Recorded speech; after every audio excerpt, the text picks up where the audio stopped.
মন্ত্রী তাসিন মাহমুদ টানা ১৭ দিন পর সন্ধ্যে ৬টায় বাংলাদেশ বিমানবন্দরে ল্যান্ড করছেন। প্রত্যেকটা নিউজ চ্যানেলে এই একই সংবাদ। চিত্রনায়িকা মৌসি শেখ একের পর এক চ্যানেল পরিবর্তন করতে থাকলো।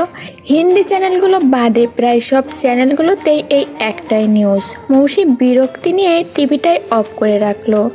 মৌসি সিঁড়িতে নামতে নামতে রাহেলা খালাকে ডেকে খাবার দিতে বলল। টেবিলে এসে বসলো। রাহেলা বেগম 18 বছর ধরে মৌসিদের বাড়ি কাজ করেন। রাহেলার একটা ছেলে আছে মাহিন, তার 17 বছর বয়স। পড়াশোনার পাশাপাশি মৌসির অ্যাসিস্ট্যান্ট হিসাবে কাজ করে। মৌসির ছোট ভাইয়ের মতো তাকে স্নেহ করে। রাহেলা বেগম কাপড় কাচা বাদ দিয়ে তাড়াহুড়ো করে মৌসির কাছে আসলো। মামুনি, আজ বাড়িতে রান্না হয়নি, ওই বাড়িতে গিয়ে আপা খেয়ে আসতে বলেছেন। বাড়ির সবাই ওই বাড়িতেই খাবেন আজ। ওই বাড়িতে কেন? আপা তো সেই ভোরেই ওই বাড়িতে গিয়েছেন। আজ তাসিন বাবা দেশে আসছে, বাড়ির সবাই একসাথে খাওয়া দাওয়া হবে তাই। মৌসি বিরক্তিতে কপাল কুঁচকে এলো, মনে মনে আওড়ালো, এত ঢং করতে পারে সব। মৌসি নিজের রুমে গিয়ে অনলাইনে খাবার অর্ডার করে নিল। আজ তো ওই বাড়িতে সে যাবেই না, তার নিজস্ব পৃথিবীটা উল্টিয়ে গেলেও যাবে না। পৃথিবীতে উনিই মনে হয় একমাত্র মন্ত্রী। একদিন বাড়িতে না থাকলেই পরের দিন ওনাকে নিয়ে উৎসব শুরু হয়ে যাবে। কই, সেও তো শুটিংয়ের জন্য টানা 2 মাস ও দেশের বাইরে গিয়ে থেকেছে। এমন আদিক্ষেতা তো কাউকে করতে দেখেনি। রাগে দুঃখে মৌসির মাথা ব্যথা শুরু হয়ে গেল। সামনের সপ্তাহে মৌসি শহরের বাইরে যাচ্ছে। সপ্তাহখানেক একটানা শুটিং হবে। সেই দিকে তার মায়ের কোনো হেলদোল নেই। নিজের মেয়ের প্রতি কোনো টানই নেই যেন, যত টান তার ভাইয়ের ছেলের ওপরে। এখন তো আবার তার ভাইয়ের ছেলে মন্ত্রী হয়েছে, এখন তো আরও মাটিতে পা ফেলবেন না তিনি। আপাতমস্তক গম্ভীর, অহংকারী, হিংসুটে একজন পুরুষ তিনি, আর সেই উনিই নাকি মন্ত্রী। মানা যায় এইগুলো? নিজের মনে কথাগুলো ভাবতে ভাবতেই খাবার চলে এলো তার। রাহেলা বেগম এসে বললেন, মুনতাহা আপা খবর পাঠিয়েছেন তোমাকে ওই বাড়িতে যাওয়ার জন্য। তুমি খাবার আনালে কেন মামুনি? আমার ওই বাড়িতে যেতে ইচ্ছা করছে না খালা, তাছাড়া আমার কাজ আছে, বাইরে যাবো। তোমার মেজো খালামণিরাও সবাই এসেছেন। কারো কি বিয়ে হচ্ছে নাকি? এমা না, বিয়ে কেন হবে? কতদিন পর তাসিন বাবা আসছে। মৌসি ভুরু কুঁচকে বলল, কত বছর পর আসছে খালা? রাহেলা বুঝতে পারছেন মৌসি টিপকুনি কেটে কথা বলছে। রাহেলা নিচে গিয়ে নিজের কাজে মন দিলেন। তাসিন মাহমুদ ঠিক 6টায় এয়ারপোর্টে ল্যান্ড করলো। এয়ারপোর্টের সামনে অধিক মানুষের ভিড়। ক্যামেরা, লাইট, শতাধিক সাংবাদিক, সবার সাথে কথা বলে ভিড় ঠেলে তাসিন মাহমুদ গাড়িতে উঠে বসলো। আগে সংসদে গেল। সংসদ থেকে বাড়িতে ফিরতে রাত প্রায় 11টা বেজে গেল। বাড়িতে আত্মীয় স্বজনে ভরপুর, রান্নার বিশাল আয়োজন করা হয়েছে। সে বাড়িতে ঢুকতেই হই হুল্লোড় পড়ে গেল। তাসিন মাহমুদের বাবা আহসানুল চৌধুরী কয়েকজন বন্ধুকেও দাওয়াত করেছেন। বন্ধু মহলের বন্ধুগণও প্রায় বলেন, কি রে, ছেলের এত বড় সাফল্যতে একদিন দাওয়াত করে খাওয়াবি না? আহসানুল চৌধুরী জানেন তাসিন এইসব নিয়ে আনন্দ আয়োজন একদম পছন্দ করবে না। তাসিনকে একবার বলার পর একদম নাকচ করে দিয়েছিল, কিন্তু তাকেও তো সবার সাথে চলতে হয়। তাসিন বাড়িতে থাকাকালীন কাউকে দাওয়াত করে আনা যাবে না, কিন্তু তার অনুপস্থিতিতে আয়োজনটা করে ফেলল। মানুষের মুখের সামনে অন্তত কিছু বলবে না। এইদিকে তাসিন বাড়িতে না থাকাকালীনও দাওয়াত করা যায় না, তাই তাসিন আসবে রাতে, রান্নার আয়োজনও শেষ হয়ে যাবে। তাসিনের সাথে একটু দেখা সাক্ষাৎ করে চলে যাবেন তারা। সব একসাথেই সমাপ্তি হবে, এই ভাবনায় ছোটখাটো একটা আয়োজন করেছেন তিনি। তাসিন মাহমুদ বাড়িতে ঢুকেই মুখটা গম্ভীর করে ফেলল। ভেবেছিল বাড়িতে ফিরেই মায়ের কোলে মাথা রেখে ঘুমাবে, কিন্তু এই একদল মাছির মতো ভন ভন করে ঘুরতে থাকা এত মানুষ দেখে মুখটাই নষ্ট হয়ে গেল তার। না চাইতেও খাবার টেবিলে সবার সাথে হাসি মুখে বসে খেতে হলো। তাসিন মাহমুদের 2 চাচি আর মৌসির মা মুনতাহা বেগম খাবার এগিয়ে দিচ্ছেন। তাসিন মাহমুদের মায়ের প্রেশার বেড়েছে, তাই তিনি বিশ্রাম নিচ্ছেন। আহসানুল চৌধুরী মুনতাহাকে বললেন, মৌসিকে দেখছি না কেন? মৌসির নাম শুনেই তাসিন মাহমুদ খাবার প্লেট থেকে চোখ তুলে তাকালো। মুনতাহা বেগম ভাইয়ের দিকে তাকিয়ে বললেন, কল দিচ্ছি, রিসিভ করছে না। বিহানকে দিয়ে খবর পাঠালাম, এখনো আসলো না। দিন দিন আসতো বেয়াদব হচ্ছে। আমি দেখে আসি তাহলে। আপনাকে আর যেতে হবে না ভাইজান, তোয়া গিয়েছে। তোয়া দৌড়ে এসে বলল, ফুপি, আপাই তো কম্বল মুড়ি দিয়ে ঘুমাচ্ছে। আমাদের বংশের সবচেয়ে সুন্দর নাক তো মৌসিপুর। আমি যে মৌসিপুর সুন্দর নাকটার একটু হাত দিলাম, আপাই ঘুমের মধ্যে তাড়া করলো আমাকে। আপাই কি ঘুমের মধ্যে সব দেখতে পায় ফুপি? বিহান তোয়াকে ধমক দিয়ে বলল, এই গাদি, আপাই আমাদের বংশের হবে কেন? আপাই তো শেখ বংশের। ছোট্ট তোয়া চিন্তিত মুখে বলল, এই জন্য আমি ভাবি মৌসিপুর এত সুন্দর নাক কেন? আপুর মতো চিকন নাক আমাদের কারো হয়নি কেন?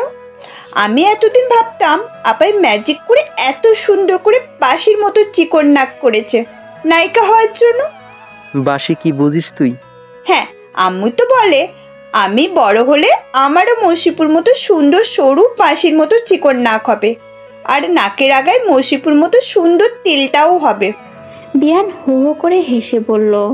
আম্মু তোকে বোকা বানিয়েছে ঢ্যাঁড়স। দুজনের কথোপকথনে আহসানুল চৌধুরী না হেসে পারলেন না। এইদিকে মুনতাহা সেই তখনই রান্নাঘরে চলে গেছেন। সবার খাওয়া দাওয়া শেষ হলেও মৌসি এখনো আসলো না। মাথা ব্যথার বাহানা দিয়ে শুয়ে রইল। এদিকে মৌসির খালাতো মামাতো বোনেরা মৌসিদের বাড়ি থেকে মৌসিকে এক প্রকার পাঁচকুলা করে এ বাড়িতে নিয়ে আসলো। তাজিন মাহমুদ মৌসির দিকে আর চোখে একবার তাকিয়ে ওপরে চলে গেল। মৌসিও চোখ মুখ কঠিন করে মুখ ঘুরিয়ে নিল। মুনতাহা বেগমের বাবার বাড়ির পাশেই বিয়ে হয়েছে। চৌধুরী বাড়ি আর শেখ বাড়ি পাশাপাশি দুটো বাড়ি। দুটো বাড়িতেই যৌথ পরিবার। মৌসির বাবারা দুটো ভাই, দুই ভাইয়ের 3 ছেলে মেয়ে। মৌসির বাবা মায়ের একমাত্র মেয়ে। আর মৌসির চাচার 2 ছেলে, মিশান আর নিশান। আর মৌসির ফুপা মারা গিয়েছে, তাই মৌসির ফুপি আর ফুপির মেয়ে নওশিন মৌসিনদের বাড়িতেই থাকে। তাসিন মাহমুদের বাবারা 3 ভাই 2 বোন। তাসিনের বাবা সবার বড়। তাসিন মাহমুদ আর তার 2 বোন আফিয়া আর আখি। মেজো চাচার 2 ছেলে 1 মেয়ে, তিহান, বিহান আর তোয়া। ছোট চাচার 2 মেয়ে, রোশনি আর জুই।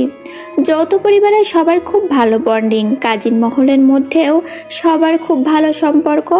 একমাত্র তাসিন মাহমুদ আর মৌসির মধ্যেই সাপে নেউলের সম্পর্ক। কেউ কারোর সাথে কথা বলে না, ঝগড়াও করে না, কিন্তু মনে হয় দুজন দুজনের আজন্মের শত্রু। তাসিন মাহমুদ ছোট থেকেই চুপচাপ গম্ভীর। অসহায় মানুষের প্রতি তার বাল্যকাল থেকেই মায়া হয়। টিফিনের টাকা দিয়ে ফুটপাতে থাকা মানুষগুলোকে পাউরুটি কিনে চুপচাপ তাদের পাশে রেখে চলে আসতো। বাচ্চাদের চকলেট কিনে দিত। যে একটু বড় হলো সন্ধ্যার পর ফুটপাত ধরে হেঁটে বেড়াতো। চুপচাপ বসে থেকে তাদের দেখতো। আসিফ মাহমুদদের পারিবারিক ব্যবসা আছে, আইটি ফার্ম আছে। পরিবারের কর্তারা ওইগুলোই দেখাশুনো করেন। মৌসির শরীরে সত্যিই জ্বর। মৌসিকে পাঁচকুলা করে নিয়ে এসে ড্রয়িং রুমের সোফাতে নামিয়ে দেয়। বাইরের মেহমানরা ততক্ষণে চলে গিয়েছে। মৌসির মেজো মামনি এসে মৌসির জ্বর শুনে নিজে হাতে ভাত মেখে খাইয়ে দিলেন। আহসানুল চৌধুরী জ্বর মেপে ঔষধ দিলেন। ছোটরা মিলে মৌসিকে ঘিরে বসলো। মৌসির খালামণি রাজশাহী থেকে এসেছে। মৌসির খালামণির মেয়ে মাফিন বলল, মৌসিপু, আমরা যখন আসি তখন হয় তুমি শুটিংয়ে ব্যস্ত থাকো, না হয় অসুস্থ থাকো। আমরা তোমার সাথে আড্ডা দিতেই পারি না। মৌসির মনটা খারাপ হয়ে গেল। সত্যিই মাফিনরা আসলে সে আর সময় দিতে পারে না। মাফিনরা আড্ডা জমায় এই বাড়িতে। এই বাড়িতে মৌসিকে সবাই ভীষণ ভালোবাসে, এক কথায় মাথায় তুলে রাখে। তারপরও মৌসির আসতে ইচ্ছে করে না। মৌসি ভেবে নিল শরীর খারাপ হোক আর যাই হোক, আজ সারা রাত আড্ডা দিবে সে। মৌসি আশেপাশে তিহানকে খুঁজছিল কিছু স্ন্যাক্স নিয়ে এসে দিতে বলবে বলে, কিন্তু ড্রয়িং রুমে কোথাও তিহানকে চোখে পড়ল না। বিহানটাও আশেপাশে কোথাও নেই। মৌসি বিরক্ত মুখে খোলা চুলগুলো হাতখোপা করছিল, আর তিহান করিডোর থেকে মুগ্ধ হয়ে মৌসিকে দেখছিল। মৌসির সিঁড়ির দিকে তাকাতেই তিহানকে দেখে হাত উঁচু করে ডাকলো। আফিয়ার রুমে সবাই আড্ডা দিতে বসেছে, কিন্তু এই আড্ডা মৌসির গান ছাড়া জমবে না। মৌসি ছোট থেকেই গান গায়। মৌসি আগে গায়িকা হিসেবে পরিচিত হয়েছে, তারপর চিত্রনায়িকা। মৌসির জ্বরের সাথে একটু ঠান্ডার চাপ মনে হচ্ছে। কয়েক কলি গান শুনিয়ে গল্পের আড্ডা জমালো। এখন আড্ডার মূল বিষয় হচ্ছে নতুন সরকার। নতুন সরকারকে নিয়ে আলোচনা। তর্ক বিতর্কের মাঝে মৌসি এক পর্যায়ে বলল, তোদের নতুন সরকার আন্দোলন করলো চাকরির জন্য, কিন্তু হয়ে গেল নিজেই সরকার। ব্যাপারটা জোশ না ব? পুরো কথাটা মৌসি শেষ করতেও পারল না। এর মধ্যেই মন্ত্রী তাসিন মাহমুদ দরজার সামনে গম্ভীর মুখে দাঁড়িয়ে আছে। তাসিন মাহমুদকে দেখে ভূত দেখার মতো চমকে ওঠে সবাই। মৌসি বাদে বাকি সবাই কম্বল মুড়ি দিয়ে শুয়ে পড়ে। মন্ত্রী সাহেব এখনো দরজার সামনে দাঁড়িয়ে আছে। মৌসি মেরুদণ্ড সোজা রেখে আগের মতো বসেই মুখে চিপস পুড়ছে। চিপস মুখে পুড়ে পাশ থেকে ফোনটা নিয়ে ফুল ভলিউমে গান ছাড়ে সে। তাসিন আফিয়ার কাছে মলম নিতে এসেছিল। এসে এদের আলোচনা শুনে গম্ভীর মুখ আরও গম্ভীর হয়ে যায়। মলম নাচিয়ে নিজের ঘরে চলে যায় সে। তাসিন চলে যেতেই মৌসি শব্দ করে হেসে ফেলে বলল, মন্ত্রী সাহেবকে দেখে তোদের এত ভয়? মৌসি হেসে ফ্লোরে গড়াগড়ি খেলো। রোশনি মুখ থেকে কম্বল সরিয়ে বলল, এত সাহস তুমি কোথা থেকে পাও মশিপু? কেন, উনি বাঘ না স্বৈরাচার? আঁখি মুখ ভার করে বলল, আমার ভাইয়া কোনোটাই না। তোমরা আমার ভাইয়াকে নিয়ে পড়লে কেন? মৌসি আঁখির গাল টিপে দিয়ে মুচকি হেসে বলল, আফিয়া আপু, এই আখি বাবুটাকে আয়না ঘরে গুম করে দাও। আঁখি ক্লাস 5-এ পড়ে। কাঁদো কাঁদো মুখ করে আফিয়ার দিকে তাকিয়ে রইল। বাকিরা হো হো করে হেসে উঠল। কিছুক্ষণ পর রোশনির ফোনে কল আসায় রোশনি বারান্দায় উঠে গেল। এই তোমাকে না বললাম আজ কথা বলতে পারবো না? জানগো, দেখতে ইচ্ছে করছে খুব। চলে আসো বাড়ির মধ্যে। এসে বলো রশনীকে দেখার জন্য বুকের মধ্যে তোলপাড় করছে। আপনাদের মেয়েকে একটু দেখতে দিন। এটা হয় নাকি? হয় না তো, এই মাঝরাতে দেখার কথা বলছো কেন?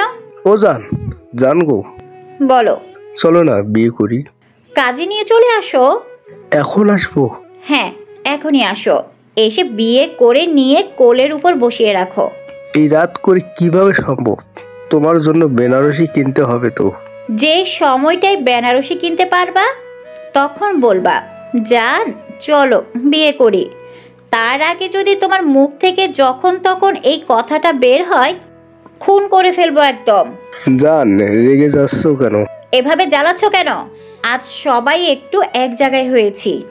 আজকেই তোমার প্রেম পাচ্ছে? অন্যদিন তো নাকে তেল দিয়ে ঘুমাও। আমার রুমে তেল থাকে না জান। এক বক্স কালকেই পাঠিয়ে দেওয়ার ব্যবস্থা করছি, দাঁড়াও। অন্যদিন তো ক্লান্তির জন্য ঘুমিয়ে পড়ি। আজ তোমার ক্লান্তি কোথায় গিয়েছি শুনি? তোমার কাছে রেখে এসেছি জান। আমার খুব ঘুম পাচ্ছে, বাই। এই না, তোমার ঘুম পাবে কেন এখন? তোমার ক্লান্তি তোমাকে দিয়ে গেছে, তাহলে আমার ঘুম আসবে না তো কার আসবে? ও রোশনি, জানগো, এভাবে ডেকো না তো। 1000বার ডাকবো। এখন তো রাখো প্লিজ। তাহলে কাল দেখা করবা? তোমার রুমে গিয়ে দেখা করে আসবো, বাই এখন। জানগো। রোশনি কল কেটে দিয়ে মুচকি হাসলো। তারপর আড্ডার আসরে এসে বসলো। আফিয়া রোশনির দিকে তাকিয়ে বলল, এত রাতে কে ফোন দিয়েছে? কাল ক্লাস আছে, ডিপার্টমেন্ট গ্রুপে স্যার জানিয়ে দিয়েছে। আমাকে অনলাইনে না পেয়ে শর্মি কল দিয়েছিল। এর মধ্যে মৌসির হেসকি উঠে গিয়েছে। আফিয়ার রুমে আজ পানি নিয়ে আসা হয়নি। আফিয়া পানি নিয়ে আসার জন্য উঠতে যাচ্ছিল। মৌসি থামিয়ে দিয়ে বলল, তুমি বসো, আমি খেয়ে আসছি আর নিয়ে আসছি। মৌসি উঠে আসলো। আফিয়ার রুমের পাশে রোশনি আর তোয়ার রুম, তারপর মন্ত্রী সাহেবের রুম। মৌসি রোশনিদের রুম পার হতেই হ্যাঁচকা টেনে কেউ পাশের রুমে নিয়ে মৌসির মুখ চেপে ধরল। মৌসি ভয়ে চোখ বন্ধ করে ফেলল। কিছুক্ষণ পর পরিচিত স্মেল পেয়ে পিট পিট করে তাকিয়ে মুখের সামনে মন্ত্রী সাহেবকে দেখল। মন্ত্রী সাহেব মৌসির চোখের দিকে গভীর চোখে তাকিয়ে আছে। মৌসির চোখের ওপর চলে আসা চুলগুলো বাম হাতের সাহায্যে কানের পাশে গুঁজি দিয়ে কানের কাছে মুখ নিয়ে এসে গলার স্বর খাদে নামিয়ে বলল, এইভাবে একটু একটু করে না মেরে একবারে মেরে দিলে তো পারিস। এত জেদ কেন তোর? মৌসি কিছু বলতে চাচ্ছে, বুঝতে পেরে মন্ত্রী সাহেব মৌসির মুখ থেকে হাত সরিয়ে নিল। মৌসি জোরে একটা শ্বাস নিয়ে চোখ পাকিয়ে বলল, খবরদার আমার আশেপাশে আসবেন না। এখন হাজার হাজার মেয়েদের ক্রাশ হয়েছেন, তাদের দিয়ে হচ্ছে না। মন্ত্রী সাহেব ঠোঁট কামড়ে চুলগুলো ঠিক করতে করতে বলল, হচ্ছে তো অনেক কিছুই, কিন্তু ফিলিংস আসছে না। ছি, বাড়ির সবার সামনে এত ভদ্র, এত লাজুক, এত গম্ভীর, আর আমার সামনে ছি, এত রূপ একসাথে সামলেন কিভাবে? মৌসির কাঁধের ওপর দিয়ে দেয়ালে তাসিনের হাত রাখা। মৌসির চোখের দিকে চোখ রেখেই নাজুক হেসে বলল, তোর কাছে আসলেই তো সব খুলে যায়। মৌসি বিরক্ত হয়ে চোখ পাকিয়ে চলে যাচ্ছিল।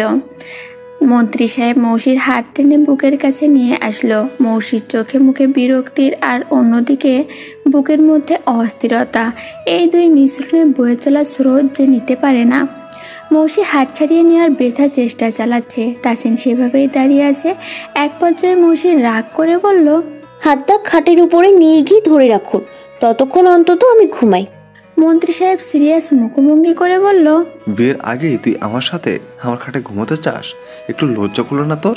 আমার তো এখনই লজ্জে মাটির সাথে মিশে দিতে ইচ্ছে করছে।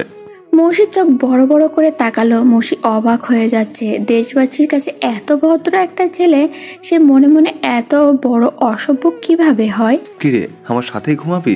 বিছানা ঠিক করবো? আমার রুম আবার অন্য কেউ বিছানা ঠিক করলে আমার পছন্দ হয় না। তোর একটা সুবিধা হবে, তোর কখনো বিছানা ঠিক করতে হবে না। এইটা আমি প্রতিদিন করে দেব। তুই শুধু একটু বেশি করে। এই থামবেন আপনি? ফোনটা থাকলে রেকর্ড করে আপনার দেশবাসীকে শোনাতাম আমি। অসভ্য একটা। আমার ফোন নিয়ে রেকর্ড করে নে, পরে তোকে পাঠিয়ে দেবো। হাতটা ছাড়ুন। মন্ত্রী সাহেব নিজের গালে হাত রেখে বলল, এই যে এখানে একটা লম্বা করে চুমু দে, তারপর ছাড়ছি। চিত্রনায়িকাদের মতো চুমু কেমন হয় জানার খুব ইচ্ছা আমার। তাদের টুক করে একটা চুমু দিয়ে দে। রাগে অভিমানে মৌসির গাল লাল হয়ে গেল। তাসিনের কাছ থেকে চিত্রনায়িকা নামটা সে শুনতেই চায় না। মৌসির চোখ পানিতে টলমল করে উঠল। তাসিন মৌসির চোখের পানি দেখে হাতটা ছেড়ে দিতেই মৌসি দৌড়ে পালিয়ে গেল। আর মন্ত্রী সাহেব মৌসির দৌড়ে পালিয়ে যাওয়া পথের দিকে তাকিয়ে রইল। পরের দিন বিকালে মৌসি গাড়ি নিয়ে বের হয়েছে, সাথে মাহফিন আর নওশিদকে নিয়েছে। ডিরেক্টর আজমুল রহমান ছেলের জন্মদিন আজ। মিডিয়া জগতের অনেকেই আমন্ত্রিত। এই জেনারেশনের জনপ্রিয় নায়ক হিমেল শিকদারও আসছেন। নওশিদ মাহফিন দুজনেই হিমেলের প্রচণ্ড ভক্ত।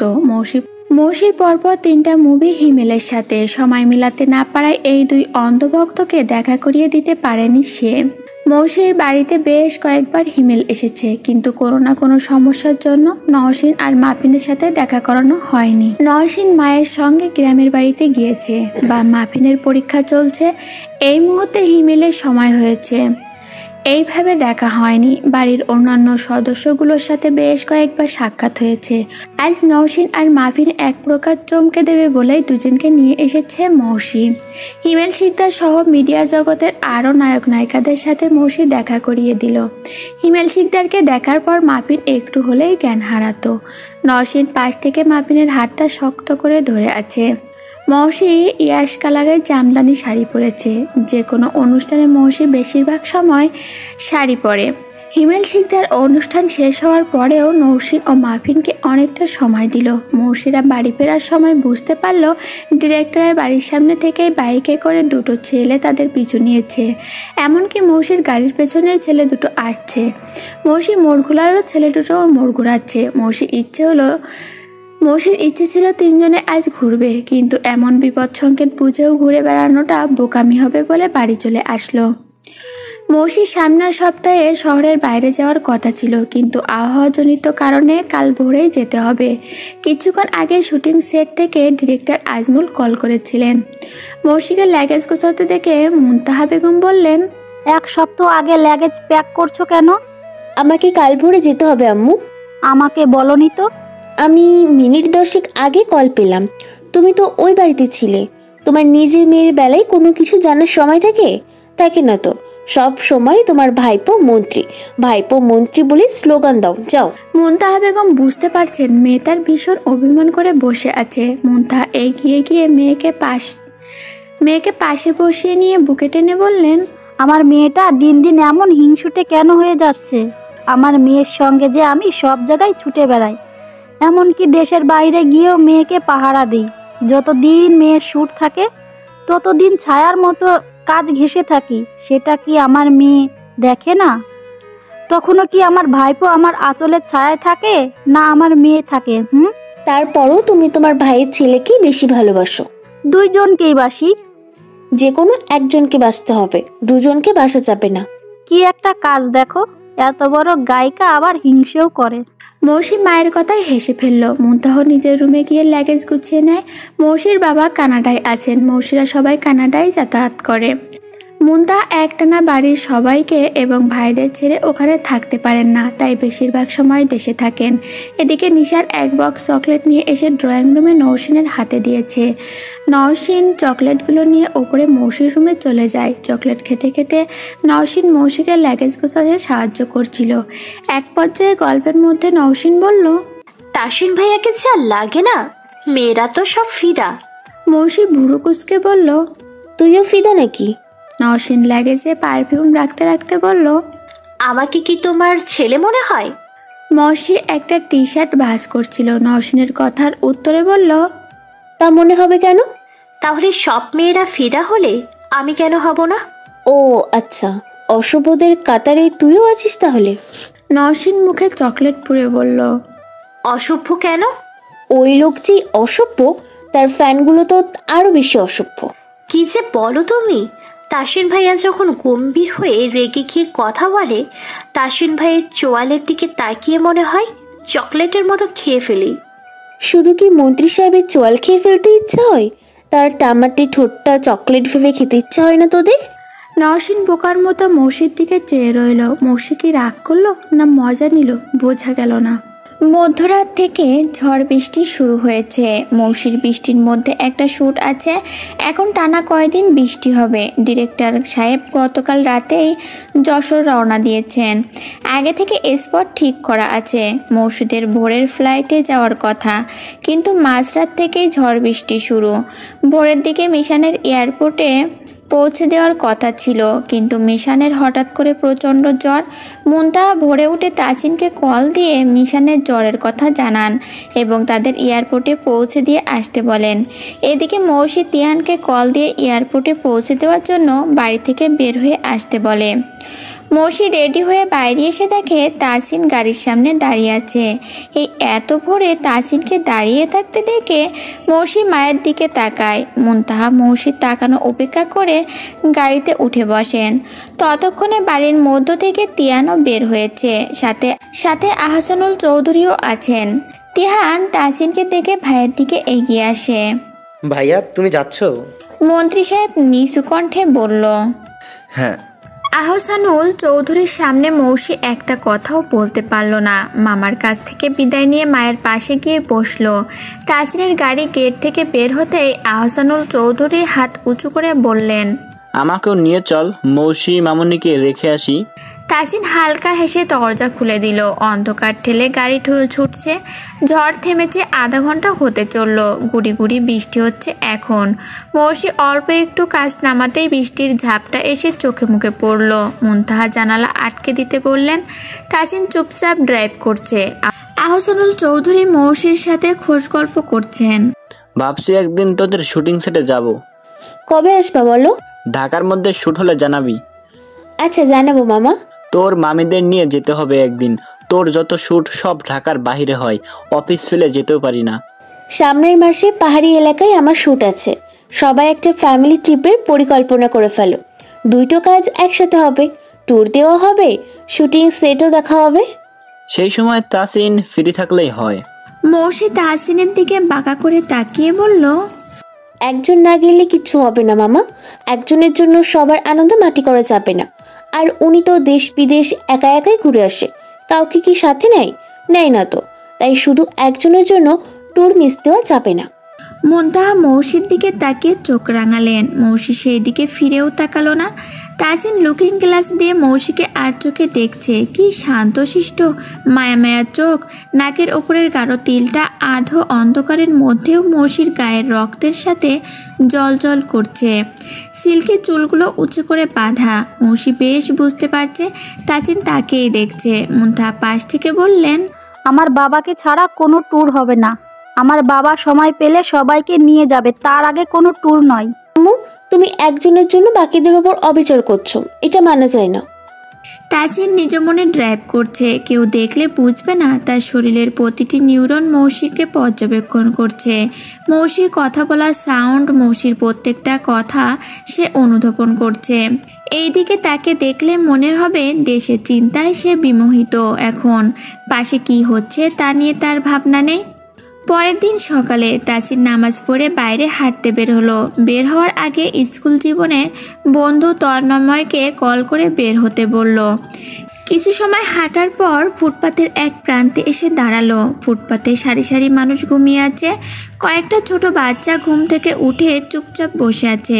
তাসিন পাশের টং দোকান থেকে পাউরুটি বিস্কুট নিয়ে বাচ্চাগুলোর হাতে দিয়ে তাদের পাশে বসলো। একটা বাচ্চা কিছুক্ষণ ফ্যাল করে তাকিয়ে এক প্যাকেট বিস্কুট তাসিনের দিকে এগিয়ে দিল। তাসিন হাসি মুখে বিস্কুটের প্যাকেট ছিঁড়ে বাচ্চাটার হাতে ধরিয়ে দিয়ে মাথায় হাত রেখে এলোমেলো চুলগুলো ঠিক করে দিল। তন্ময় এসে তাসিনের পাশে দাঁড়ালো। দুই বন্ধু একসঙ্গে চা খেতে খেতে সামনে এগিয়ে গেল। তন্ময় এক জায়গায় দাঁড়িয়ে চায়ের কাপে চুমুক দিয়ে বলল, মন্ত্রী সাহেব, কি অবস্থা বলুন দেখি। শালা আমার সাথে মজা নেবে না। তন্ময় অবাক হওয়ার ভান করে বলল, কি বলিস? মন্ত্রীকে মন্ত্রী বলবো না? না বলবে না, আর একবার যদি বলিস তোর বোনকে বিয়ে করবো না শালা। তন্ময় ঠোঁট গোল করে হাওয়া ছেড়ে বলল, আমার বোন তোকে বিয়ে করলে তো? তোর বোনকে সামলানোর মতো পুরুষ এই পৃথিবীতে এই একজনই আছে। তন্ময় কৌতুক করে বলল, এইভাবে বলিও না কথা, বোন জানলে পাইবে ব্যথা। তাসিন চায়ের কাপটা রেখে বলল, এত জেদ যে ওর কোথায় থেকে আসে রে ভাই, কবে যে মানাতে পারবো? ডিরেক্ট বিয়ে করে নে। পুরো লঙ্কা শুধু আব্বুকে গণ্য করে, তাছাড়া কাউকে তোয়াক্কা করে না সে। এইদিকে সে যা করবে আব্বুর কাছে তাই ঠিক, মাঝখানে ফেসে আছি আমি। চিন্তা করিস না, আমি কি একবার কথা বলে দেখব? না রে, ও কতদিন পরে তাই দেখি। তাই বলে এইভাবে আর কতদিন? যতদিন না তোর বোন বুঝবে। আচ্ছা শোন, তোর পড়াশোনা কাজকর্মের কি অবস্থা? এই তো চলছে। বাসায় চল, কতদিন যাস না। মা শুধু বলে তন্ময় আসে না কেন, তোর জন্য শালা আমি বকা খাই। এখনো বোন দিলাম না আর শালা বানিয়ে দিলি?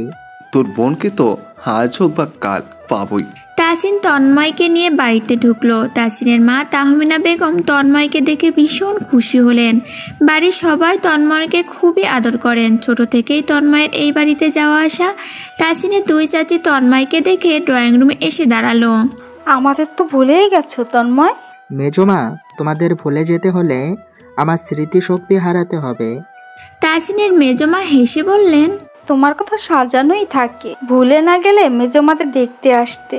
তন্ময় মাথা নিচু করে হাসলো। দুই বাচ্চাটা এসে তন্ময়ের আঙুল ধরে বলল, পায়া, তুমি আমাদের বাড়িতে এত না কেন? তন্ময় জুইকে কোলে তুলে নিয়ে হাসি মুখে বলল, এই যে ভাইয়া তোমাকে দেখতে এসেছে সোনা। তিতান পায়া, তারা দিন বাড়িতে তাতে না, তুমি তাতো না। তবাই পতা তুদু মুচু মুচু পয় তপ পতা। তোমার মশু মশু খুব ভালো, আমরা সবাই জানি। তিহান পচা, আমি পচা, আর কে পচা লাগে? তাসিন পচা না, তাই না? না না, পায়া পয়। তাসিন বুকের ওপর দু হাত ভাঁজ করে দাঁড়িয়ে ঠোঁট টিপে হাঁটছে। তন্ময় আসলে এই বাড়িতে দ্বিতীয় উৎসব লেগে যায়। তার মা চাচিরা তন্ময়ের গানে ভক্ত। ছেলেটা দারুণ গান গায়। তন্ময়ের বাবা বেঁচে নেই। দুই ভাই বোন তন্ময় আর তন্নি, তাদের মা স্কুল টিচার। তন্নি আর রোশনি একই সাথে পড়াশুনো করে। সেই সূত্রে প্রায় সময় তন্নি ও রোশনির সাথে এই বাড়িতে আসে। মিশানের 2 দিন থেকে জ্বর। রোশনি শত বাহানা খুঁজেও ওই বাড়িতে যেতে পারছে না। পাশাপাশি দুটো বাড়ি হলেও আগের মতো এখন আর সবসময় যেতে পারে না। কারো চোখে পড়ে যাওয়ার ভয় পিছু ছাড়ে না। মৌসি ফুপি কেউ বাড়িতে নেই, এই জন্য আরও কোনো বাহানা সাজাতে পারছে না সে। শেষ পর্যন্ত একটা বুদ্ধি বের করলো। আমরার আচার বানিয়ে নওশিনকে আচার দেওয়ার বাহানায় আকিকে সঙ্গে নিয়ে ও বাড়িতে গেল। মৌসির চাচি আর নওশিনের মা রান্নাঘরে রান্না করছেন। রোশনি এসে নওশিনের খোঁজ করতেই মিশানের আম্মু বললেন, দেখো নওশিন মিশানের রুমি, ছেলেটা জ্বর এসেছে। নিশান নওশিন সবাই এক জায়গায় আড্ডা দিচ্ছে। নওশিন আচারের বাটিটা সঙ্গে নিয়ে ওপরে চলে গেল। 3 জন বসে লুডো খেলছে। রশনিকে দেখে নওশিন হেসে ফেলল। দ্রুত বসো তো, তোমাকে মিস করছিলাম। 3 জনের লুডো খেলে মজা নেই। রশনি আখিকে পাশে নিয়েই খাটে বসলো। মিশানের অসুস্থতায় শুকিয়ে যাওয়া শুকনো মুখটা দেখে তার বুকের মধ্যে কেমন যেন করে উঠল। মায়া মায়া চোখে তাকিয়ে আচারের বাটিটা মিশানের দিকে এগিয়ে দিল। নওশিন আর নিশান লুডুর গুটি মিলিয়ে ঘরে দিতে ব্যস্ত। এদিকে মিশান আর রশনির চোখে চোখে শতখানিক কথা আদান প্রদান হলো। সপ্তাহখানিক হয়ে গেল মৌসির যশোরে আসা। আজকে মৌসির শ্যুট শেষ হয়ে যাবে, বিকেলেই বাড়ির উদ্দেশ্যে রওনা দিবে তারা। বৃষ্টিতে ভেজা চিনটুকুতেই 2 দিন পার হয়ে গিয়েছে। যখনই শ্যুট শুরু করবে তখনই বৃষ্টি থেমে যায়। ডিরেক্টর চাইছিলেন বৃষ্টির সময় যেহেতু এখন প্রকৃতির মাঝেই শুটিং হোক। কৃত্রিমভাবে তো প্রায় শ্যুট করা যায়, কিন্তু অরিজিনাল প্রাকৃতিক একটা ভাইব এই সিনটার জন্য খুবই গুরুত্বপূর্ণ ছিল। বাকি শ্যুটও আজ শেষ হয়ে যাবে। হিমেল শিকদার শুটিং স্টেজে দুপুরে খাওয়ার সময় মুনতার সাথে গল্প করছিল। আজকে এই মুভিটার শেষ শুটিং, নতুন মুভির কাজ হয়তো শীঘ্রই শুরু হবে। মৌসি এখানকার সময়ের জনপ্রিয় নায়িকা, সব ডিরেক্টর তাকে দিয়ে কাজ করাতে চান, কিন্তু মৌসি খুব ভেবেচিন্তে গল্পের শ্যুট শুনে তারপর এগোয়। এই ফিল্ম ইন্ডাস্ট্রিতে যুক্ত হয়ে গানটার প্রতি কেমন অবিচার করা হচ্ছে। গানটায় তার লক্ষ্য ছিল শখের বসে মুভি নিয়ে ভাবতে গিয়ে এখন জেদের বসে একের পর এক মুভিতে চুক্তিবদ্ধ হচ্ছে সে। মৌসি বাড়িতে আসার পর জানতে পারল আহসানুল চৌধুরীর বন্ধু তার ছেলের জন্য আপিয়াকে বিয়ের জন্য দেখতে আসবেন। এর আগে একদিন এসে আহসানুল চৌধুরীর বন্ধু দেখে গেছেন, কাল পুরো ফ্যামিলি আসবেন। মৌসি ফ্রেশ হয়ে ড্রয়িং রুমের ছোপায় পা উঠিয়ে বসলো। মিশানের আম্মু চা করে আনলেন। সবাই চা খেতে খেতে গল্প করছিল। মৌসি বাড়ির সবার জন্য টুকটাক জিনিস এনেছে, ওইগুলো বের করে সবাইকে দিল। মুনতাহা ওই বাড়িতে সবার সাথে দেখা করতে গেলেন। ক্লান্ত লাগছে বলে মৌসি ঘুমিয়ে পড়ল। পরের দিন বিকালে মৌসি মামার বাড়িতে গেল। গতকাল বাড়ি আসার পর থেকে এখনো কারোর সাথে সেইভাবে দেখা হয়নি। তার ধারণা মন্ত্রী সাহেব এখন বাড়িতে নেই, হয়তো সংসদে বসে আছে। এইটা ভেবে কালো একটা সালোয়ার কামিজ পরে হাসি মুখে হেলে দুলে তাসিনদের বাড়ির মধ্যে ঢুকলো। কিন্তু এই হাসিটা বেশিক্ষণ টিকলো না। যখন 10-15টা মানুষ ছাড়িয়ে মন্ত্রী সাহেবকে আগে চোখে পড়লো, তখনই ঠোঁট থেকে হাসি মিলিয়ে গেল তার। চৌধুরী বাড়িতে আজ খুশির আমেজ। চৌধুরী কতগুলো বছর পর এ বাড়িতে বিয়ের অনুষ্ঠান হবে। এই বাড়িতে শেষ বিয়ে হয়েছিল তাসিনের ছোট চাচুর। তারপর থেকে এতগুলো বছর বাড়িতে বিয়ের অনুষ্ঠান হয়নি। এইবার পরপর বাড়ির ছেলে মেয়েগুলোর সিরিয়াল আছে। বিয়ের কথা হওয়ার পর থেকে সবাই যতটা খুশি ঠিক ততটাই মনের মধ্যে বিষণ্ণতা। মৌসি চৌধুরী বাড়িতে ঢোকার আধা ঘন্টার মধ্যে জরুরি একটা কল আসায় তাসিন বেরিয়ে যায়। তাসিন বেরিয়ে গেলেই মৌসির বুলি ফোটে, পুরো বাড়ি মাতিয়ে ফেলে। মৌসি আসার আগেই ছেলেপক্ষের মেহমানরা চলে এসেছিল। আহসানুল চৌধুরীর বন্ধুর পুরো পরিবার এসেছে। আহসানুল চৌধুরীর বন্ধু এবং তার স্ত্রী আর তাদের একমাত্র ছেলে মুন্না মাহফুজ, আর তাদের 2 মেয়ে মারিয়া আর মিমি। মৌসি যখন এ বাড়ি আসে মারিয়া আর মিমি মৌসিকে দেখে লাফিয়ে উঠেছিল। মৌসিকে যে এইভাবে দেখতে পাবে কল্পনাও করেনি তারা। আহসানুল চৌধুরীর সাথে তার বন্ধুর বন্ধুত্বটা অফিসের কাজের মধ্যেই সীমাবদ্ধ ছিল। 2 পরিবারের মধ্যে আগে থেকে সখ্যতা ছিল না। মৌসি যে এই পরিবারের এতটা নিকটের এইটা জানা ছিল না। তাসিনকে সামনাসামনি দেখে যতটা না খুশি হয়েছে, মৌসিকে দেখে অবাক আর খুশি দুটোই অনেক বেশি হয়েছে। তাসিন নতুন উপদেষ্টা হয়েছে, এইটা পুরো দেশবাসী জানে, কিন্তু মৌসি কোন পরিবারের এবং কোথায় থাকে তা খুব কম মানুষই জানে। মৌসিকে দেখে মারিয়া আর মিমি আবেগে আপ্লুত হয়ে গিয়েছে। মৌসি বড়দের সালাম দিয়ে ওদের কাছে গিয়ে দুজনকে আলিঙ্গন করলো। আলিঙ্গন করার সময় মৌসি বুঝতে পারলো দুজন রীতিমতো কাঁপছে। মৌসি তাদের শান্ত হতে বলল। এই ফ্যানগুলো যে এত ভালোবাসে, মৌসি নিজে আপ্লুত হয়ে যায়। বড়রা কথাবার্তা বলে বিয়ের বিষয়টা পাকা করে ফেললো। সামনের সপ্তাহে এঙ্গেজমেন্টের ডেট, ওই দিনের বিয়ের ডেট জানিয়ে দেওয়া হবে। শুভ কাজে কেউ দেরি করতে চায় না। মৌসির কাজে শিডিউল পড়ে যাওয়ার সম্ভাবনা আছে। আলাপ আলোচনা করে সবার মতামত নিয়ে বিয়ে পাকা করা হলো। শুধু মতামত নেওয়ার প্রয়োজন পড়ল না আফিয়ার। তার মুখে কোনো কথাও ফুটলো না। সারাটা দিন মাথা নিচু করে চুপচাপ বসে রইল। রাতে যখন সবাই বাড়ির সামনে খোলা বারান্দায় আড্ডায় ব্যস্ত, তাসিন তখন আফিয়াকে নিজের ঘরে ডাকলো। এখানে বস। আফিয়া তাসিনের পাশে বসে হাতের নখ খোঁচাচ্ছে আর তার মাথাটা নিচু, চোখ জোড়া ফ্লোরে নিবদ্ধ। তাসিন হাত থেকে ল্যাপটপটা নামিয়ে আফিয়ার দিকে ঘুরে বলল, মা বাবা যে সিদ্ধান্তই নিক, তোর যদি অমত থাকে আমাকে বল। এখনো এমন কিছু হয়ে যায়নি, হাতের বাইরেও কিছু যায়নি। বাবা সকালে বললেন আঙ্কেলটা আসতে চাচ্ছেন, তোকে একটু দেখবেন।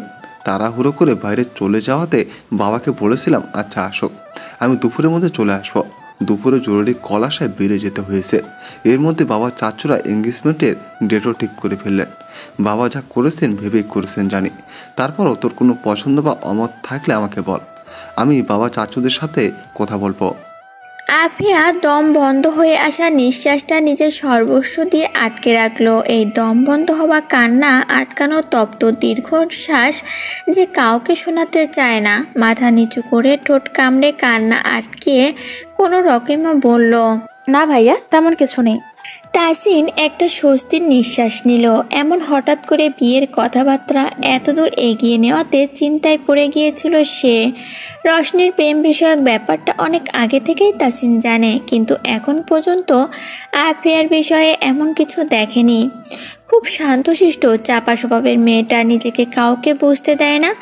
আফিয়ার কথা শুনে তাসিন চিন্তামুক্ত হলো। আফিয়াকে বাড়ির সবার কাছে যেতে বলে। সে আবার ল্যাপটপে মনোযোগ দিল। আফিয়া দৌড়ে ছাদে গিয়ে দুহাতে ওড়না দিয়ে মুখ চেপে ধরে টুকরে কেঁদে উঠল। সেই কান্না রাতের আকাশের আধারেই মিলিয়ে গেল। কেউ আর দেখলো না। আফিয়াকে আজ কলেজে যেতে নিষেধ করেছিল বাড়ির মানুষ, কিন্তু জরুরি কাজ আছে বলে আধা ঘন্টার জন্য আফিয়া বের হয়েছিল তার প্রিয় মানুষটার সাথে দেখা করার জন্য। আজ শুধু তার প্রিয় মানুষটার পা দুটো ধরতে বাকি ছিল। তারপরও তার প্রিয় মানুষটা তাকে নিজের করে রাখতে রাজি হলো না। সে রাজি করাতে পারল না তার প্রিয় মানুষটাকে। এক বুক আশা নিয়ে তার কাছে গিয়ে শূন্য হাতে ফিরতে হলো তাকে। আগে যেই মানুষটা মুখ ভার দেখলেও কেঁপে উঠত, পাগল হয়ে যেত মন ভালো করার জন্য, জীবনে রিস্ক নিয়ে প্রাচী টপকিয়ে দেখা করতে আসতো শুধু প্রিয়তমার মন খারাপ দেখে, সেই মানুষ আজ প্রিয়তমার চোখে পানি দেখেও চোখের পানি মুছিয়ে দিল না। বুকে টেনে নিয়ে বলল না, আমি আছি তো, এত চিন্তা কিসের?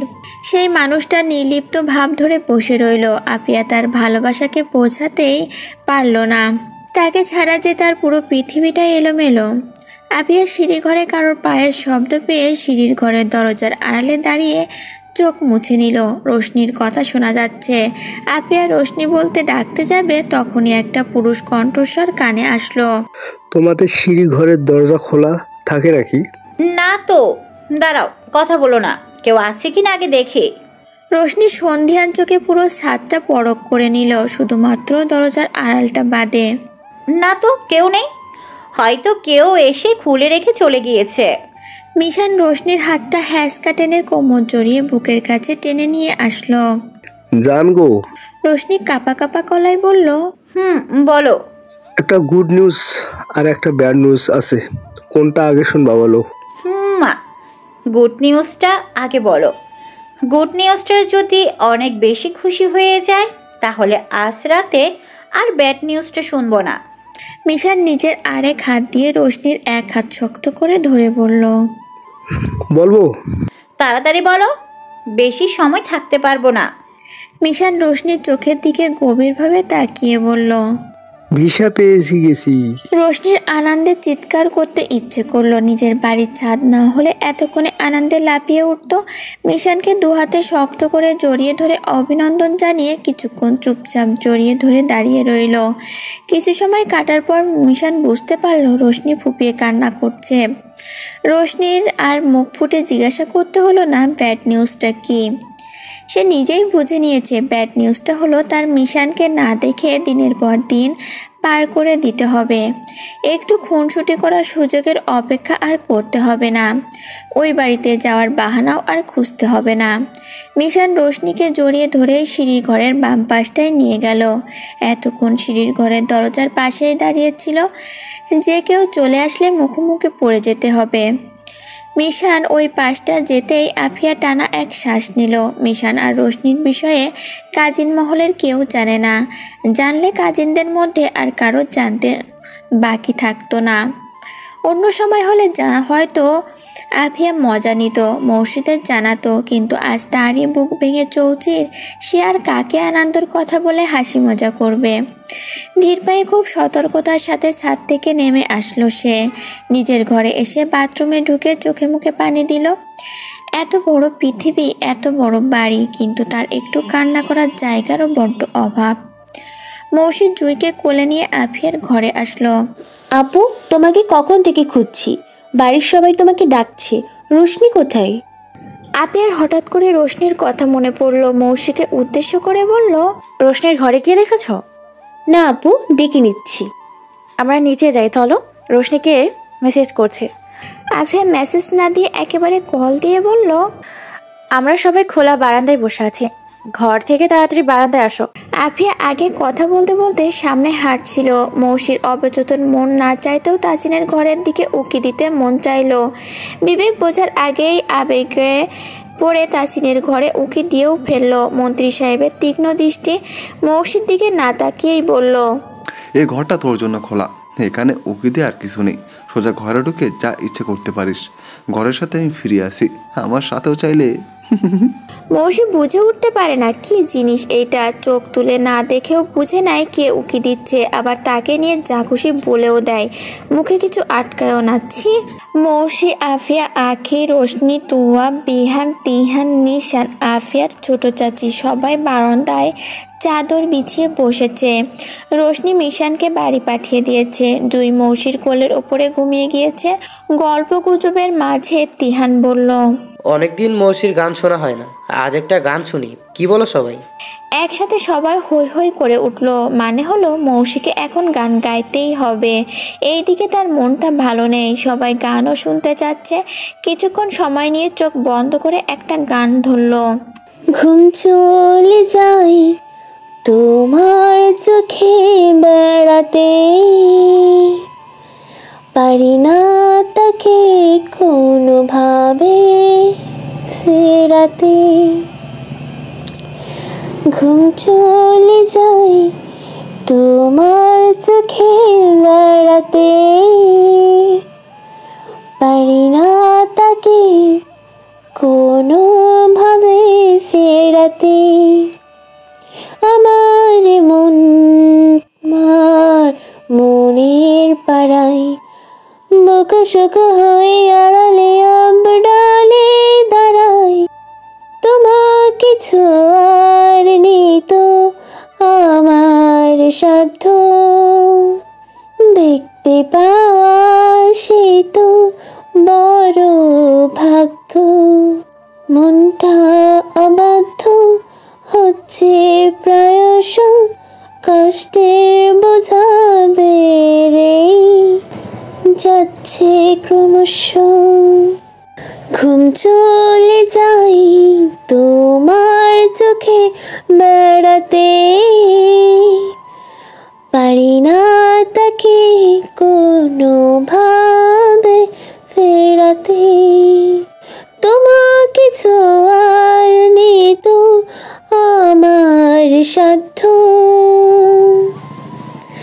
দেখতে পাওয়া সে তো বড় ভাগ্য।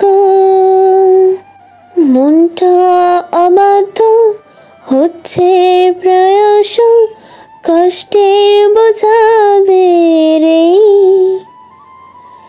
যাচ্ছে ক্রমশ। ঘুম চলে যাই তোমার চোখে বেড়াতে, পারি না তাকে কোনোভাবে ফেরাতে। কেন যে তোমার সাথে মনের এত টান, কথা হয় নাই দেখেছি শুধু, তবু কিসের অভিমান।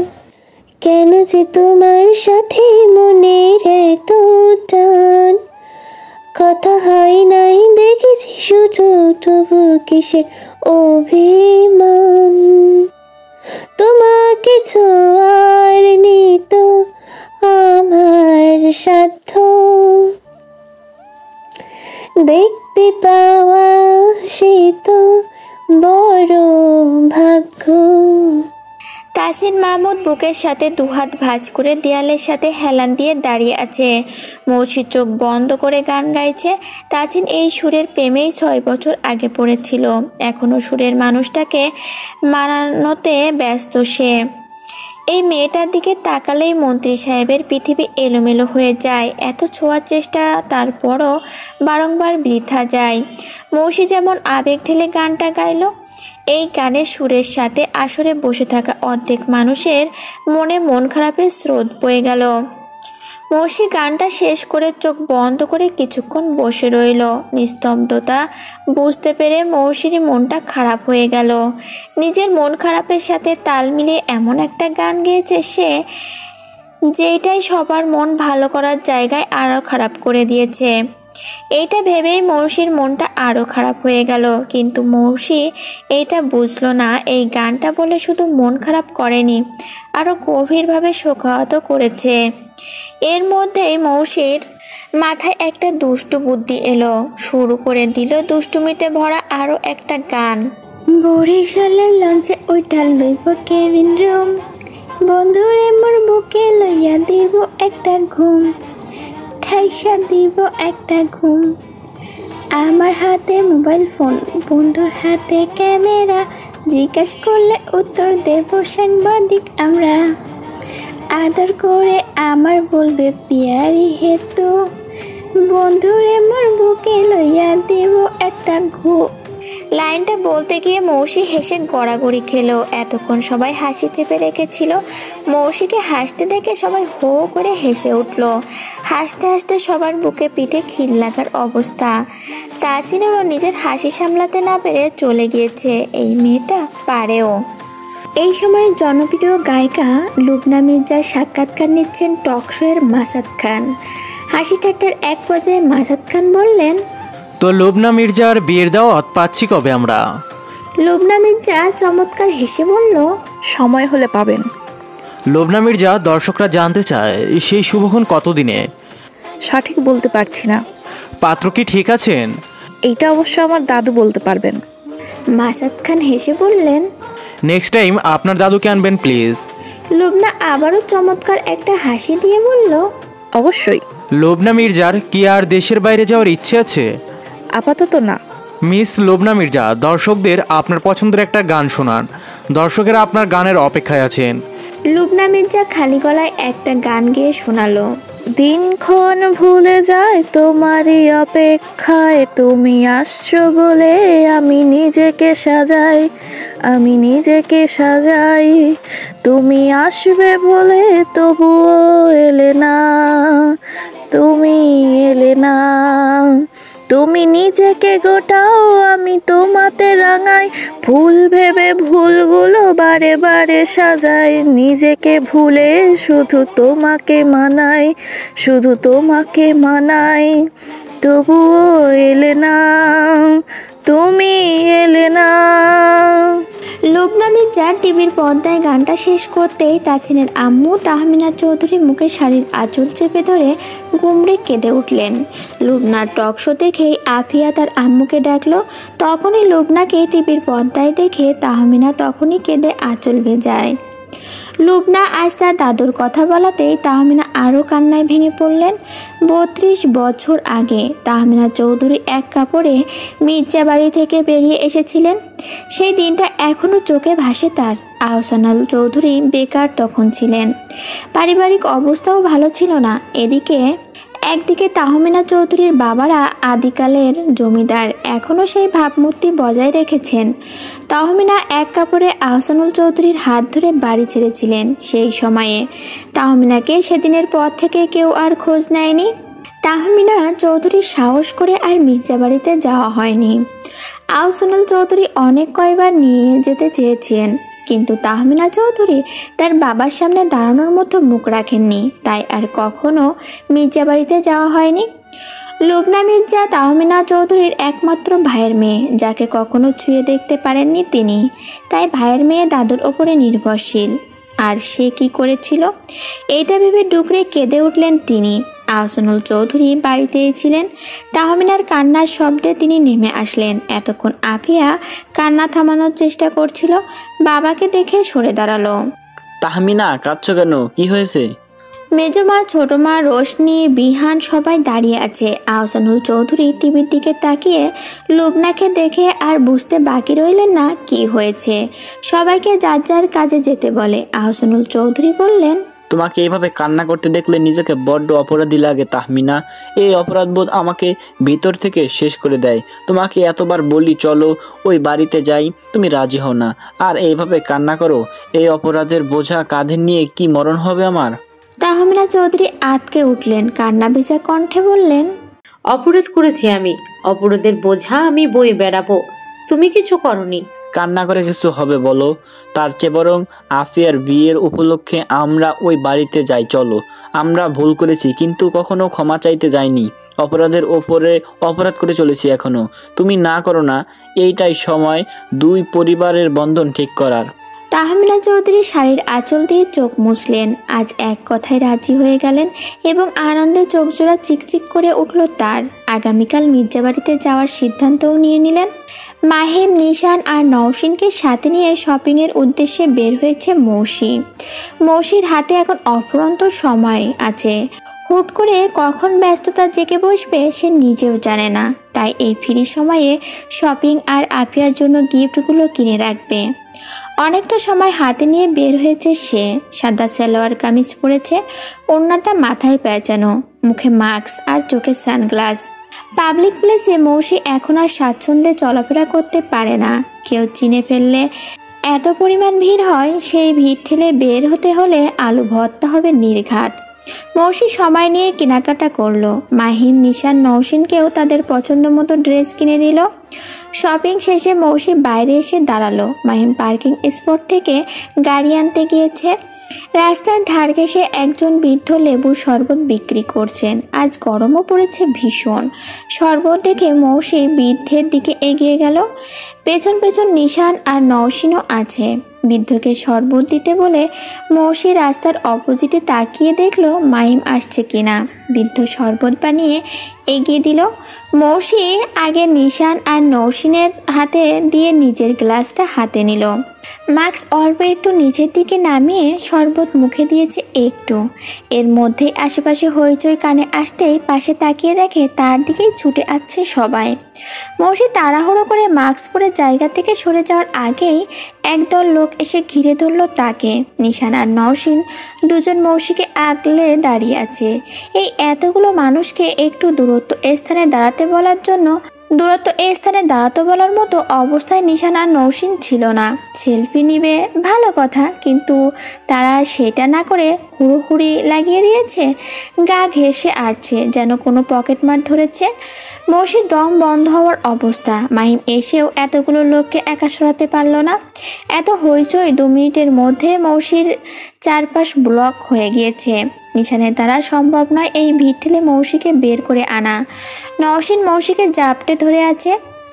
নিশান দুহাতের সাহায্যে যতটুকু পারছে সেফটি দেওয়ার চেষ্টা করে যাচ্ছে। মাহিম ভিড় ঠেলে মৌসিদের কাছে পৌঁছাতেই পারছে না। রাস্তারও অনেকটা ব্লক হয়ে গেছে। মাহিম নিশানের কাছে কল দেওয়ার জন্য রাস্তার অপোজিটে আসলো। এত হইচই, কথা বোঝার উপায় নেই। এই সময় তাসিন বাড়ি ফিরছে। রাস্তার এই অবস্থা দেখে চারপাশে চোখ বুলে নিল।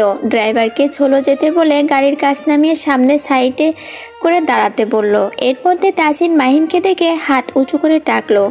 মাহিম তাসিনকে দেখে দৌড়ে আসলো। তাসিন নামতে নামতে বলল, কি হয়েছে এখানে?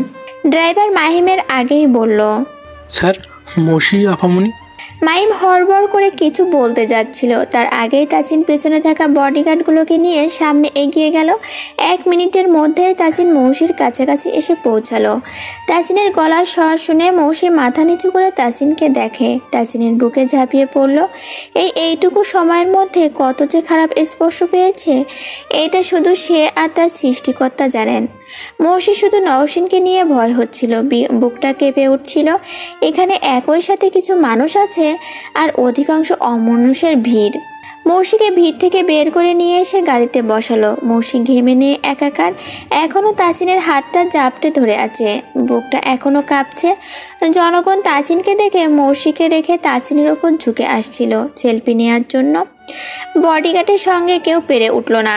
বেশ খানিক জায়গা ফাঁকা করে বেরিয়ে আসলো তারা। যেদিন থেকে তাসিন মন্ত্রীর আসনে বসেছে সেদিন থেকে আহসানুল চৌধুরী জোর করে তাসিনের জন্য নিজস্ব বডিগার্ড রেখেছেন।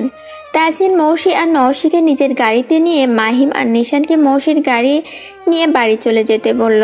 বাড়ি ফেরার পথে তাসিন আইসক্রিম আর চকলেট নিয়ে নওশিনের হাতে দিল। নওশিন আর চোখে মৌসির দিকে তাকালো একবার। মৌসি একটু স্বাভাবিক অবস্থায় এসে আগের রূপ ধারণ করে বসে রইল। তাসিন আর চোখে মৌসিকে দেখছে আর মৌসি আনমনে আইসক্রিম খেয়ে যাচ্ছে। কোনো দিক যেন আর নজর নেই। তাসিন জানালার বাইরে তাকিয়ে রইল। কিছুক্ষণ আগের দৃশ্যটা চোখে ভাসছে। আহসানুল চৌধুরী আর তাহমিনা চৌধুরী বিকেলে মির্জা বাড়ি এসেছেন। তাহমিনা বাবার পা ধরে মাপ চাওয়ার আগেই তাহমিনার বাবা লুৎফার মির্জা তাহমিনাকে চৌকাঠে দেখেই তার চোখ ভিজে গেল।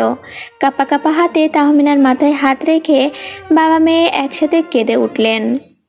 মান অভিমানের পালা হালকা হলো। দোষ অপরাধের এক পাশে রেখে 32 বছর পর দুটো পরিবার এক হলো। আহসানুল চৌধুরী সালাম দিয়ে মির্জা সাহেবের হাত ধরে ক্ষমা চাইলেন। 32 বছর পর বাবা মেয়ের সম্পর্ক ঠিক হলো। কেউই মনে মনে রাগ পুষে রাখেননি, কিন্তু কেউই এতদিন মুখোমুখিও হননি। নীরবে অভিমান পুষে রেখেছিলেন শুধু। লুবনা মির্জা গানের রেকর্ডে গিয়েছিল। বাড়িতে ফিরে ড্রয়িং রুমে পরিচিত মুখটা দেখে চমকে উঠল। ধীর পায়ে বাবা মায়ের পাশে গিয়ে দাঁড়ালো। লুৎফার মির্জা লুবনাকে কাছে ডেকে পাশে বসতে বললেন। লুবনা দাদুর মুখের দিকে তাকিয়ে নিম্নস্বরে বলল, দাদু, ফুপি। তাহমিনা চৌধুরী লুবনার মুখে ফুপি ডাক শুনে লুবনার কাছে এগিয়ে গিয়ে বুকে টেনে নিলেন। লুবনা আবারও ফুপি বলে ডেকে জড়িয়ে ধরে অভিমানী স্বরে বলল, এতদিন কেন আসনি ফুপি? দাদু, আমরা সবাই তোমার জন্য কত অপেক্ষা করেছি। তোমার ছবি আমি এতবার দেখেছি যে তোমাকে অন্ধকারে দেখলেও চিনতে পারবো। তাহমিনা চৌধুরী লুবনাকে বুকে জড়িয়ে অনেকটা সময় বসে রইলেন। আজ থেকে যাওয়ার জন্য সবাই খুব জোরাজোরি করলেন, কিন্তু তাহমিনা চৌধুরী থাকতে পারলেন না। সামনের মেয়ের বিয়েটা, এই সময় মেয়েটা রেখে থাকতে পারবে না। তাহমিনা ভেবেছিলেন বাবাকে মানাতে পারবেন না, বাবা তাড়িয়ে দেবেন। এই ভাবনাটাই মনে নিয়ে এখানে এসেছিলেন। তা না হলে আফিয়াকেও সঙ্গে নিয়ে আসতেন। লুৎফার মির্জা তাহমিনাকে ওপরে আসতে বললেন।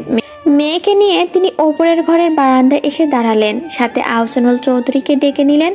জমি জায়গার কথা তুললেন। দুই ভাই বোনকে সম্পদ ভাগ করে দিয়েছেন, এটাও বললেন। তারপর বললেন, তহমিনা। জি বাবা, বলুন। লুৎফার মির্জা একটু সময় নিয়ে আহসানুল চৌধুরীর হাতটা নিজের হাতের মধ্যে নিয়ে বললেন, তোমাদের যদি আপত্তি না থাকে তাহলে আমি ভাবলাম লুবানার সাথে তাসিনের বিয়ে নিয়ে কথা বলতে।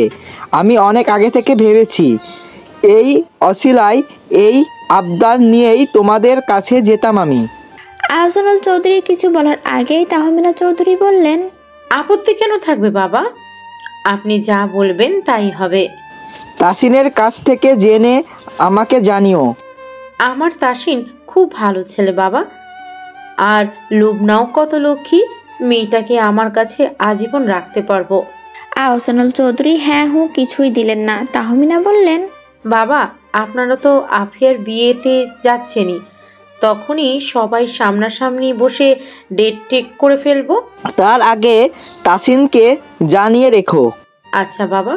চৌধুরী বাড়িতে রাতের খাবার শেষ করে ড্রয়িং রুমে সবাই বসে বেশ সময় নিয়ে গল্পগুজব করেন। মুনতাহা বেগমও এই সময়টায় ভাইদের সাথে বসে গল্প করেন। সকালে ভাইরা বেরিয়ে যান, বিকালে ফেরেন। এই সময়টায় সবাইকে একসাথে পাওয়া যায়। বাড়ির বউরা থালা বাসন গুছিয়ে রেখে এসে বসলো। আফিয়া, রোশনি, তিহান, বিহান সবাই আছে, শুধু তোয়া আর জুই ঘুমিয়েছে। তাসিন ছোট চাচুর সাথে দেশ নিয়ে আলাপ আলোচনা করছে। তাহমিনা চৌধুরী এক ট্রে চা নিয়ে এসে বললেন, সবার জন্য আরো একটা খুশির খবর আছে। বাড়ির সবাই উৎসুক চাহনি। তাহমিনা মুস্কি হাসছেন। রোশনি লাফিয়ে উঠে বলল, ও বড় মা, তাড়াতাড়ি বলো না। বলবো, দাঁড়া, আগে সবাইকে চা দিইনি। সবাইকে চা দিয়ে তাহমিনা চৌধুরী মুনতাহা বেগমের পাশে বসলেন। তারপর বললেন, বাবা, তাসিনের সাথে লুবনার বিয়ের কথা বলেছেন। কয়দিন পর এসে পাকা কথা বলবেন। আফিয়ার বিয়ের পরপরই তাসিনের বিয়ে। বাকি কথাটুকু তাহমিনা আর শেষ করতে পারলেন না। তাসিন সোজা হয়ে বসে দৃঢ় কণ্ঠে বলল, আম্মু, কার বিয়ে? কার আবার? তোমার বিয়ের কথা বলছেন তোমার নানু ভাই। কার কাছ থেকে শুনে এই সিদ্ধান্ত নিয়েছেন উনি? তাহমিনা চৌধুরী বিস্মিত হয়ে উঠে দাঁড়ালেন। উনি কাকে বলছো তুমি? তোমার নানু ভাই হয়। আমার নিজের পরিবারের বাইরে আমার জীবনের সিদ্ধান্ত আমি কাউকে নেওয়ার অধিকার দিইনি আম্মু। এই সিদ্ধান্ত আমি আর তোমার আব্বু নিয়েছি। তাসিন বাবার দিকে তাকিয়ে বলল, আব্বু তুমি কি এই সিদ্ধান্তের মধ্যে আসো?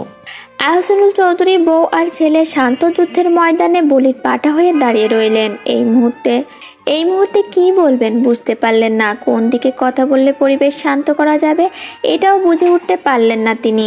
আম্মু তুমি কি কোথা দিয়ে এসেছো? তোমার নানা ভাই আমার কাছে আবদার করেছেন, আর সবচেয়ে বড় কথা লুবনা তোমার অযোগ্য নয়। এখানে যোগ্যতার কথা আসছে কেন আম্মু? তুমি রেগে যাচ্ছ কেন? তুমি আমার সাথে কথা না বলে তোমার বাবাকে কথা দিয়ে আসলে কেন? কারণ আমি যা বলবো তাই হবে, আর আমার সন্তান আমার কথা শুনতে বাধ্য। মুহূর্তের মধ্যে শান্তিপূর্ণ বাড়িটা অশান্ত হয়ে উঠল। মা আর ছেলের কথার মধ্যে বাড়ির অন্য সদস্যগুলো কিছু বলার সুযোগ বা কি কথা বলবে কোনোটাই খুঁজে পেলেন না। কাউকে তোয়াক্কা না করে, কাউকে কিছু বলার সুযোগ না দিয়ে আহসানুল চৌধুরীর সামনে দাঁড়িয়ে তাসিন রাগ ও গাম্ভীর্য বরাজয় রেখে গনগনে স্বরে বলল, আব্বু তুমি কাল ভোরেই তোমার বোনের বাড়ি তোমার ছেলের জন্য বিয়ের প্রস্তাব নিয়ে যাবা। তোমার বোনের মেয়েকে তোমার ছেলের বউ করে নিয়ে আসার দায়িত্ব তোমার। দ্বিতীয় কোনো কথা হবে না। 2 দিনের মধ্যে আমার ঘরে আমার বউ চাই।